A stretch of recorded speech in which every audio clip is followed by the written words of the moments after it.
idi. Təəssüf ki, daha köhnə tarixi tapa bilmirdilər qızlar. Bu zaman məni dosta zəng xilas etdi. Azərbaycanın qocaman qəzetlərinin birinin sabiq redaktoru, jurnalist, tədqiqatçı və publisist və sonunda dəyərli bir insan məni istiqamətləndirdi. Onun məsləhəti ilə mən 1930-36-cı illərdə çap olunan qəzetləri axtarmalı oldum. Axı məhz 1930-cu ildə Azərbaycan SSR-ni rayonlara bölməyə başlamışdılar. Beləliklə, kəndimin əsl adını axtara-axtara daha 2 ada rast gəldim. Bəs görəsən, əsl adı hansı olacaq? Böyük ümidlərlə Dövrün Nəşriyyat şöbəsinə yollanırdım ki, daha bir kitab da tapıldı. O da 1933-cü ilə aid idi. Mən elə onun da sifarişini verib yoluma davam etdim. Yazın. Bəli. Maraqlı məqam o idi ki, neçə saat araşdırmadan sonra məlum oldu ki, bizim kəndimiz Yevlax yox, Ağdaş rayonunun tərkibində olub. İşim 1-ə 5 artdı.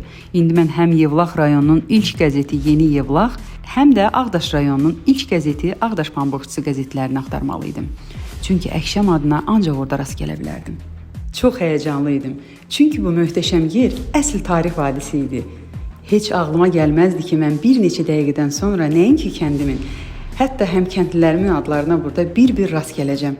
Özlərini tanımasam da, onlar elə heç özləri də bilmədən tarixə düşmüşdülər.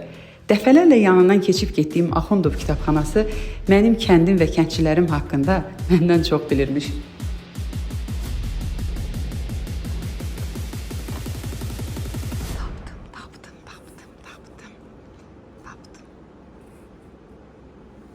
Tapdım, axır ki tapdım. Bəli, axır ki kəndimin adını tapdım.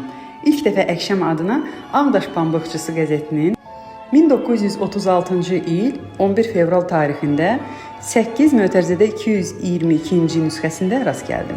Bundan sonra da dəfələrlə o ada həmin qəzetin müxtəlif nömrələrində rast gəlinir. O qədər xoşbəxt idim ki, sanki bir dolu küp qızıl tapmışdım. Durub xoşbəxtlik içində oranı tərk edəcəkdim.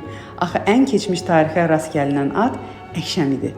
Demək, digərləri sonradan düzəlmə, ola bilsin rus dilinə tərcümə zamanı yaranan ad və ya elə gözlədiyim kimi də texniki səhv idi. Amma birdən yadıma bu şöbəyə gələndə tapılan və oxumaq üçün sifariş etdiyim kitab düşdü. Axı o daha köhnə ildə, yəni 1933-cü ildə yazılmışdı. Elə bil başıma bir qazan qaynar su töküldü. Heç onu oxumaq istəmirdim. Axı birdən oradan yenə başqa ad olar. Dərhal başımın üstündə peyda olan qara mələk dedi ki, dur şələ-şüləni yığ, get. Lazım olanı tapdıq. Elə ilk addım atmışdım ki, ağ mələyin mənə zillənmiş süzgün sərt baxışını görüb təslim oldum.